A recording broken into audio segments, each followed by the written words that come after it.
Hello everyone. So let us move forward. Chapter 3 of Karma Yoga, the secret of work. Helping others physically by removing their physical needs is indeed great, but the help is great according as the need is greater and according as the help is far reaching. If a man's wants, here the meaning of wants is desire. If a man's desire can be removed for an hour, it is helping him indeed. If his wants can be removed for a year, it will be more help to him. If his wants or desire can be removed forever, it is surely the greatest help that can be given to him. A spiritual knowledge is the only thing that can destroy our misery forever, and any other knowledge satisfies your desires only for a time. It is it is the only with the knowledge of the spirit that the faculty of desire is annihilated forever. So helping man spiritually is the highest help that can be given to him. He who he who give man spiritual knowledge is the greatest benefactor of mankind, and as such we always find that those were the most powerful of the men who helped man in his spiritual needs, because spirituality is the true basis of all activities in life. A spiritually strong and sound man will be strong in every other respect, if he so wishes. Until there is a spiritual strength in a man, even physical needs cannot be satisfied. Next to spiritual comes in intellectual help. The gift of the knowledge is far higher gift than that of the food or clothes. It is ever the higher giving life to a man, because the real life of a man consists of knowledge. Ignorance is death, knowledge is life. This is the most quoted and important line. Ignorance is death and knowledge is life. You have to put this statement in your mm, life. That is the great things. Life is of very little value if it is a life in the dark, groping through ignorance and misery. Next in order comes, of course, helping a man physically. Therefore, in considering the question of helping others, we must always strive not to commit the mistake of thinking that physical help is the only help that can be given. It is the not only the last but the least, because it cannot bring about permanent satisfaction. The misery that I feel when I am hungry is satisfied by eating, but hunger's return. My misery can be eased only when I am satisfied beyond all wants. Here, wants means desires. Then hunger will not make me miserable, no distress, no sorrow will be able to move me. So that help which tends to make us strong spiritually is the highest. Next to it comes intellectual help, and after the physical help. The misery of the world cannot be cured by the physical help only. Until man's nature changes, these physical needs will always arise and miseries will always be felt, and no amount of physical help will cure them completely. The only solution of this problem is to make mankind pure. Ignorance is the mother of all the evil and all the miseries we see. Let man have light, let them be pure and spiritual strong and educated, then alone will misery cease in the world, not before. We may convert every house in the countries into a charity asylum. We may fill the land with hospitals, but the misery of a man will be always still continue to exist until man's character changes. Here character is the most important things for a man. We read in the Bhagavad Gita again and again that we must all work incessantly. All work is by nature composed of good and evil. We cannot do any work which will not do some good somewhere. There cannot be any work which will not cause some harm somewhere. Every work must necessarily be a mixture of good and evil. Yet we are commanded to do work instantly. Good and evil will both have their results, will produce their karma. Good action will entail upon as good effect, bad action bad. But good and bad are both bondage of soul. The solution reached in Gita in regard to this bondage producing nature of the work is that we do not attach ourselves to the work we do. It will not have any binding effect on our soul. We shall try to understand what is meant by the non-attachment to work.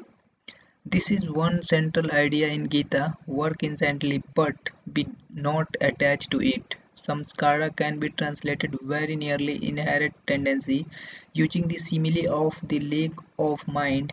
Every ripple, every wave that rises in the mind when it subsides does not die out entirely, but leaves a mark and a future possibility of that wave coming out again.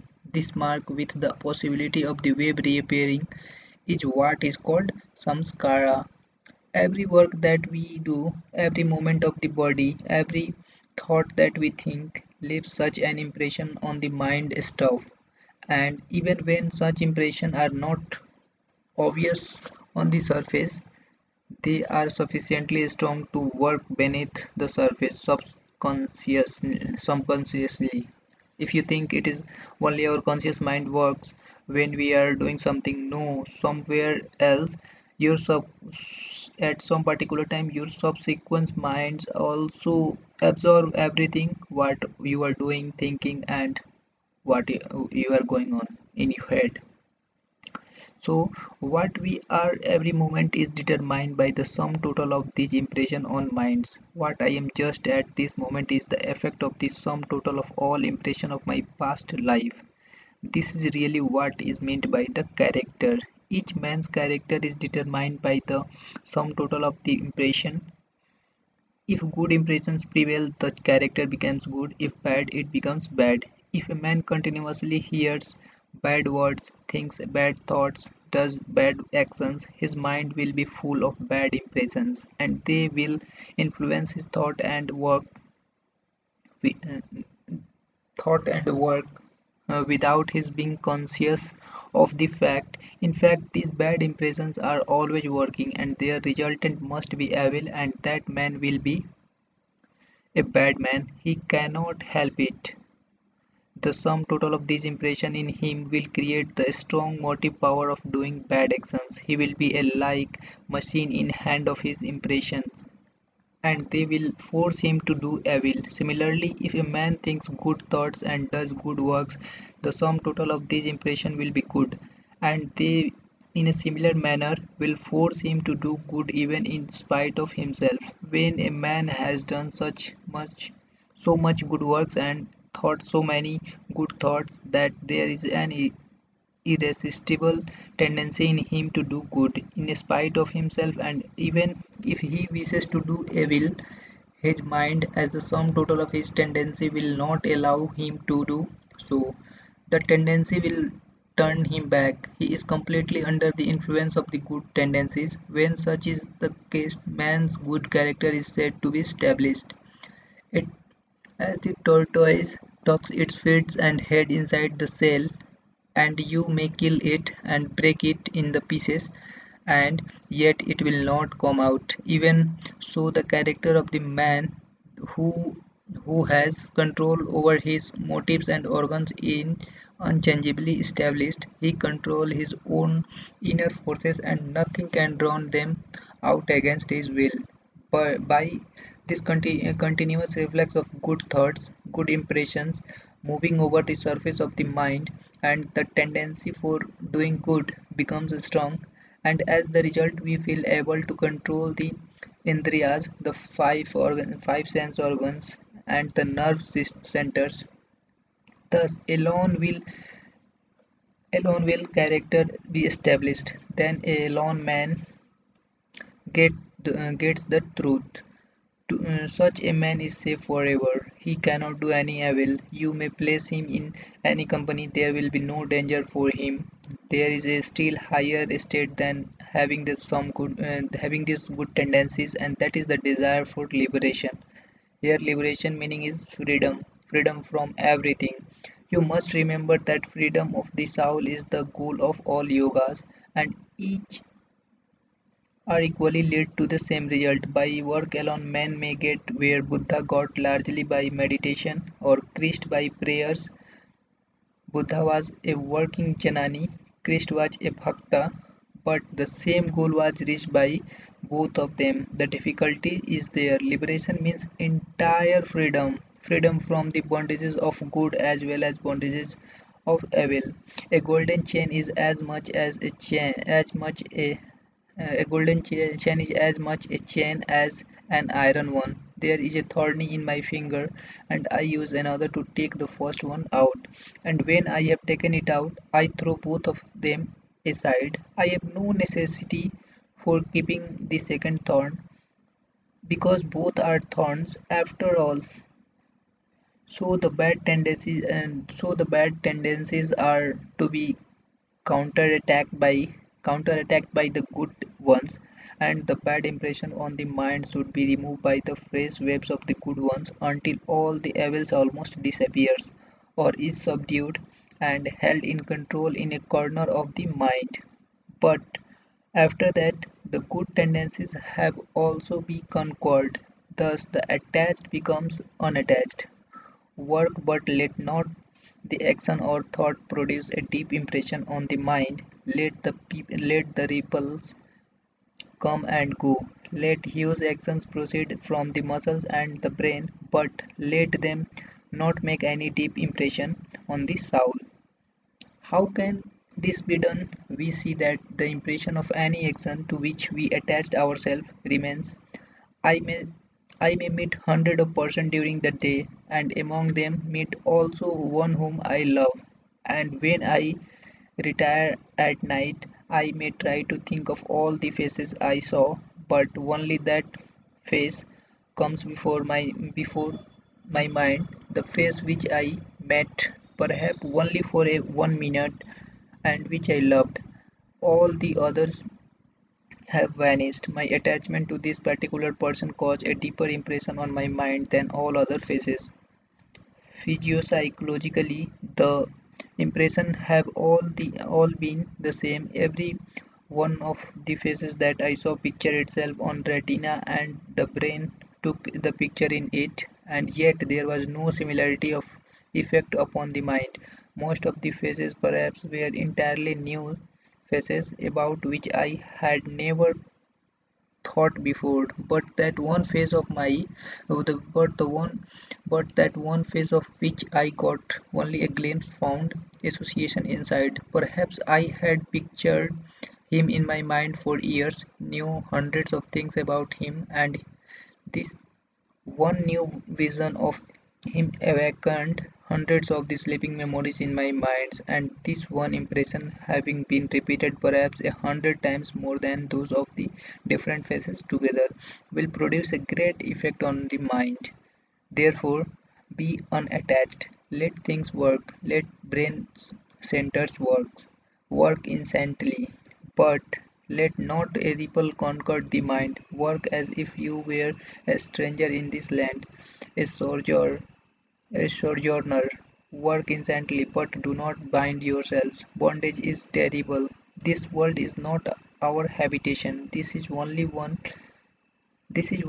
of the many stages through which we are passing. Remember that great saying of that Sankhya, the whole of the nature is for soul, not the soul for the nature. Sankhya said, the whole of the nature is for soul, not the soul for nature. The very reason of nature's existence is for the education of the soul. It has no other meanings.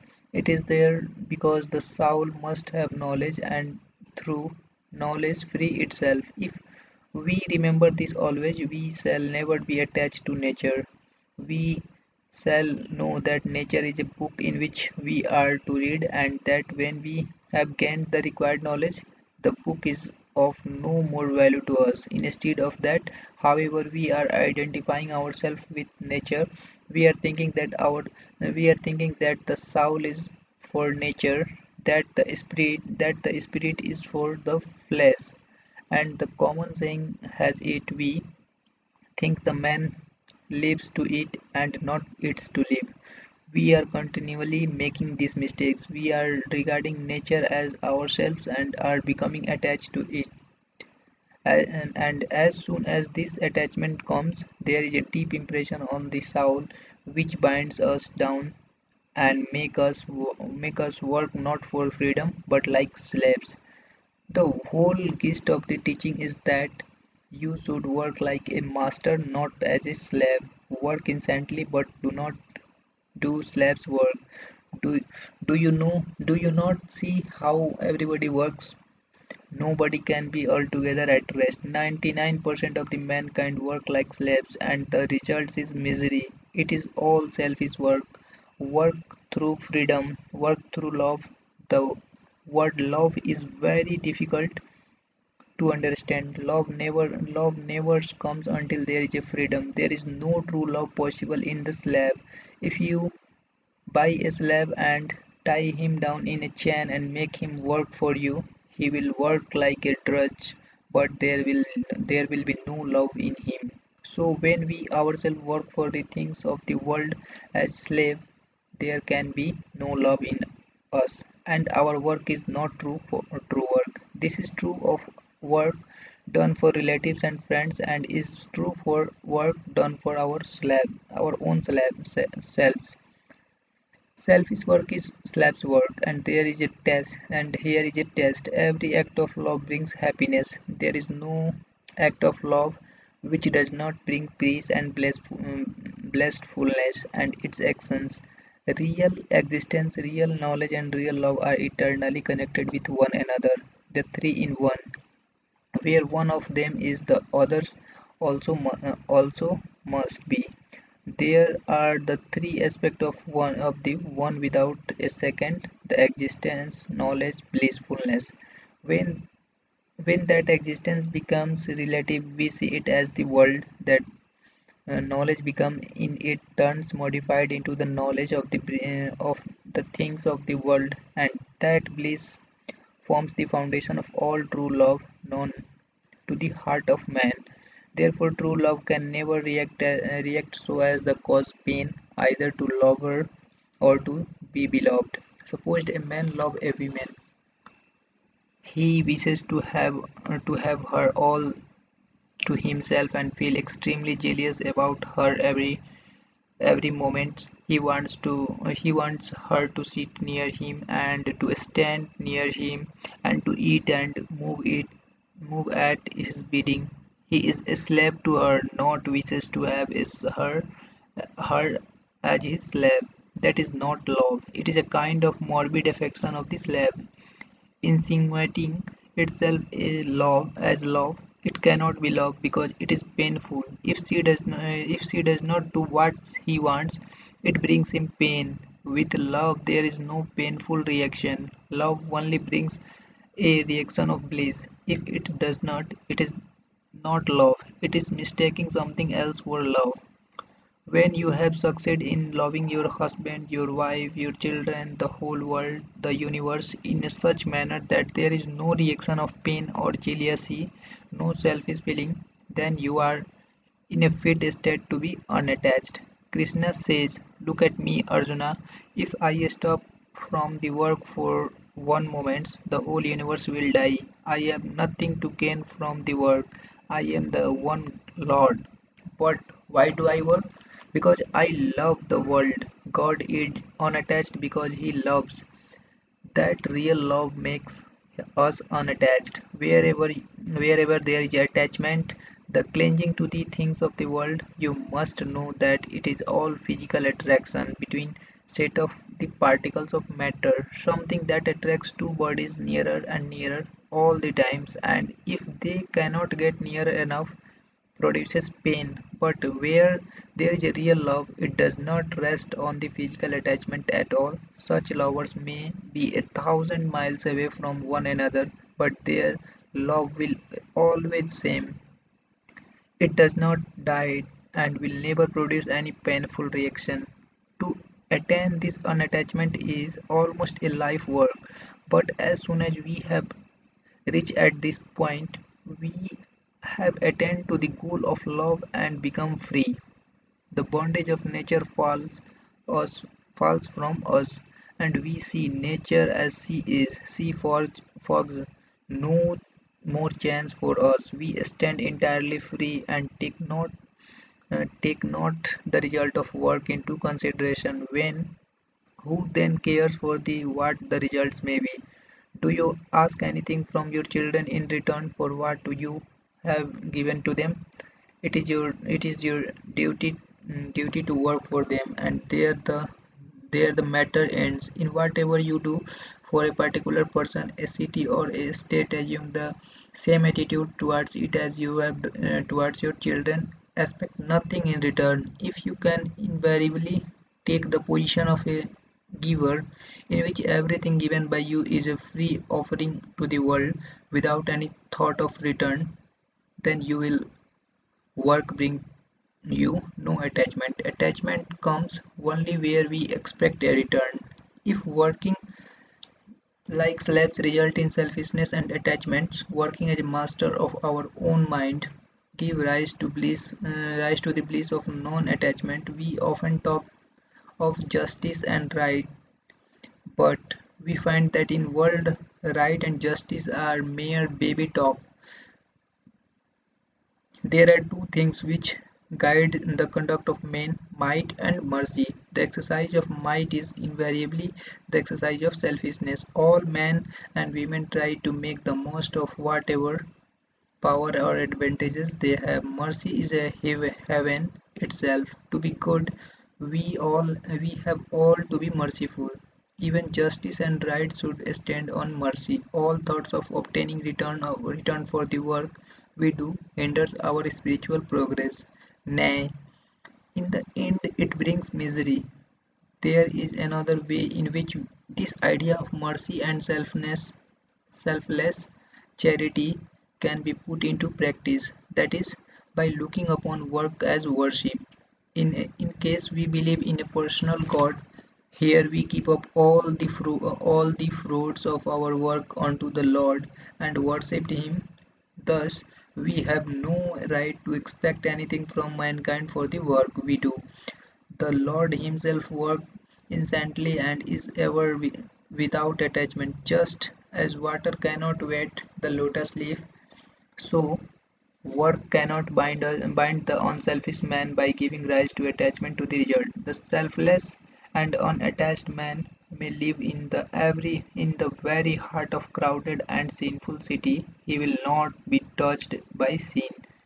This idea of complete self-sacrifice is illustrated in following story.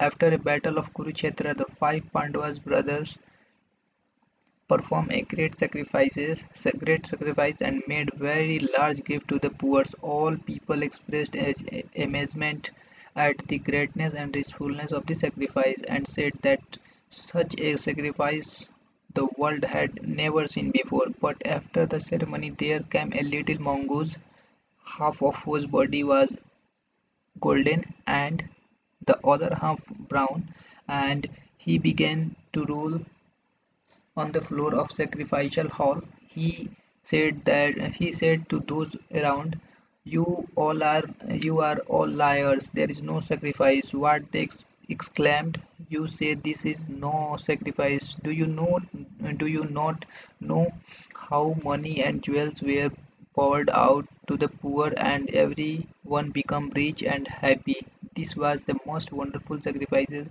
any man very performed.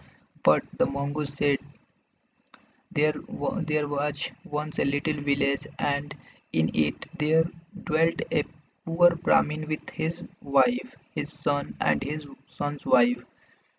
They were very poor and lived on a small gift made to them for preaching and teaching.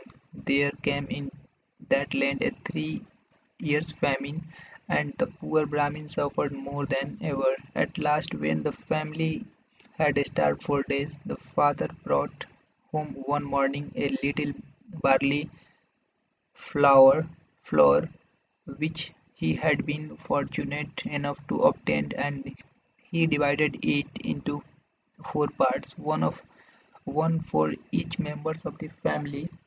They prepared it for their meal, and just as they were about to eat, there was a knock at the door. The father opened it, and there stood a guest. Now, in India, a guest is a sacred person. He is as a god for the time being, and must be treated as such.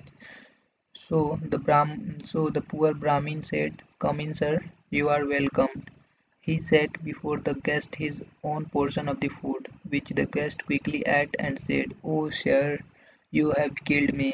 I have been starving for 10 days, and this little bit has but increased my hunger." Then the wife said to her husband, give him my share." But the husband said not.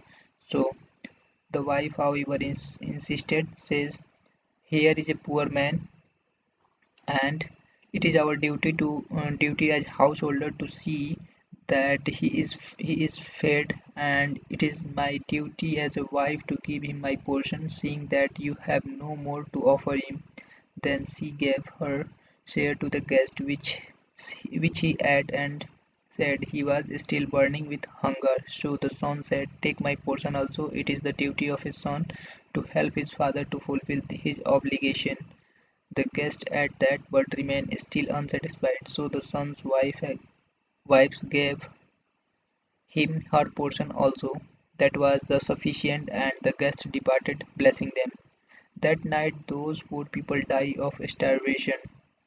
A few granules of that flour had fallen on the floor, and when I rolled my body on them, half of it became golden. As you see, since then I have been traveling all over the world, hoping to find another sacrifice like that, but nowhere have I found one.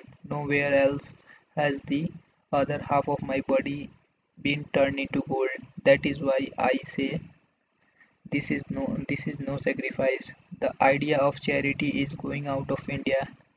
Great men are becoming fewer and fewer. When I was first learning English, I read a English story book in which there was a story about dutiful boy who had gone out to work and had given some of his money to his old mother, and this was placed in 3 or 4 pages.